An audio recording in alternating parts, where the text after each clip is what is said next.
नमस्कार दोस्तों, मैं राजेश दुधानी एडवोकेट आज आपके साथ डिस्कस करने जा रहा हूं इन्वेस्टिगेशन, इंक्वायरी और ट्रायल के बारे में। दोस्तों, ये तीन जो शब्द हैं सुनने में प्रायः एक से लगते हैं, लेकिन इन तीनों शब्दों का अलग अर्थ होता है और क्रिमिनल ऑफेंस में ये तीनों ही अलग अलग स्टेज के ही शब्द हैं।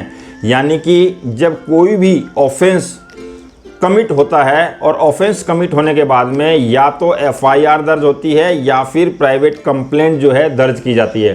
दोनों ही केस में प्राइमरीली जो है वो इन्वेस्टिगेशन होती है। इन्वेस्टिगेशन का मतलब ये होता है कि कोई भी जो इन्वेस्टिगेशन ऑफिसर है वो उस ऑफेंस जो कमिट की गई है उसके बारे में तथ्य एविडेंस को इकट्ठा करता है, कलेक्ट करता है, और एविडेंस को कलेक्ट करने के दौरान में ऑफेंस से रिलेटेड जो भी डॉक्यूमेंट्स उसे अवेलेबल होते हैं दोनों साइडों से, एक्यूज के साइड से या फिर जो है कंप्लेनेंट के साइड से, वो उन सारे डॉक्यूमेंट्स को इकट्ठे करता है। और दोस्तों, जब वो सारे डॉक्यूमेंट्स इकट्ठे करने के बाद में कोर्ट में अपनी रिपोर्ट दाखिल करता है, उस रिपोर्ट के साथ में वो सारे के सारे डॉक्यूमेंट्स, तथ्यों के डॉक्यूमेंट जो हैं कोर्ट के सामने पेश करता है। इन्वेस्टिगेशन के दौरान में उसे सिर्फ और सिर्फ एविडेंस कलेक्ट करनी होती है।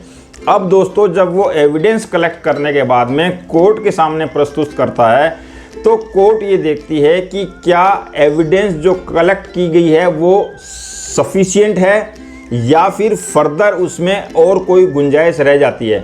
अगर तो कोर्ट सेटिस्फाइड हो जाती है उस इन्वेस्टिगेशन से तो ट्रायल स्टार्ट हो जाती है, और अगर कोर्ट ये समझती है कि अभी इन्वेस्टिगेशन में कुछ और कमियां हैं तो दोस्तों फिर कोर्ट जो है वो फर्दर इंक्वायरी का ऑर्डर करती है आईओ को। फर्दर इंक्वायरी का मतलब ये है कि उस इन्वेस्टिगेशन में जो कमियां रह गई है या उस इन्वेस्टिगेशन की जो सत्यता है या प्रमाणिकता है उसको फर्दर जांचना जरूरी है, और उस फर्दर जांचने के लिए ही कोर्ट जो है फर्दर इंक्वायरी के ऑर्डर करती है।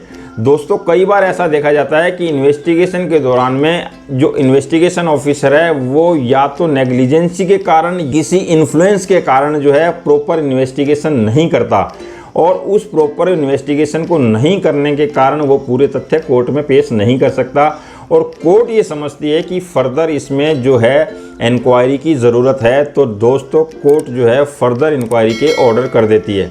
और जब इंक्वायरी कंप्लीट हो जाती है और कोर्ट सेटिस्फाइड हो जाती है कि अब इस केस की जितनी भी इन्वेस्टिगेशन तहकीकात करनी थी यानी सत्यता की जांच करनी थी वो हो चुकी है, उसके बाद में दोस्तों ट्रायल स्टार्ट होती है।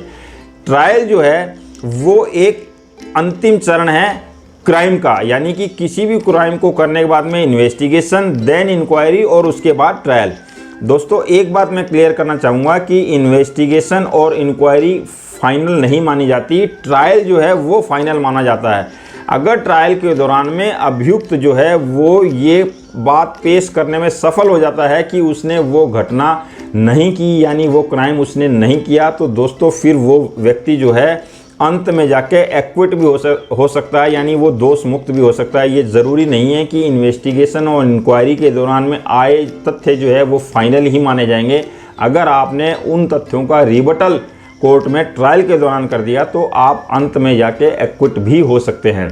तो इस तरह से इन्वेस्टिगेशन जो है वो प्राइमरी इंक्वायरी से पहले की स्टेज है, इन्वेस्टिगेशन के बाद जो है इंक्वायरी की स्टेज है, और इंक्वायरी के बाद जो है वो फिर ट्रायल की स्टेज है। तो इस तरह से दोस्तों मैंने आपको एक समझाने की कोशिश की है कि इन्वेस्टिगेशन, इंक्वायरी और ट्रायल में बेसिक क्या डिफरेंसेस हैं। अगर मेरा ये वीडियो आपको अच्छा लगा हो तो लाइक, शेयर और सब्सक्राइब करना बिल्कुल ना भूलें, और साथ में बेल आइकन को ज़रूर प्रेस करें ताकि मेरा वीडियो आप तक सबसे पहले पहुँचे। नमस्कार, धन्यवाद।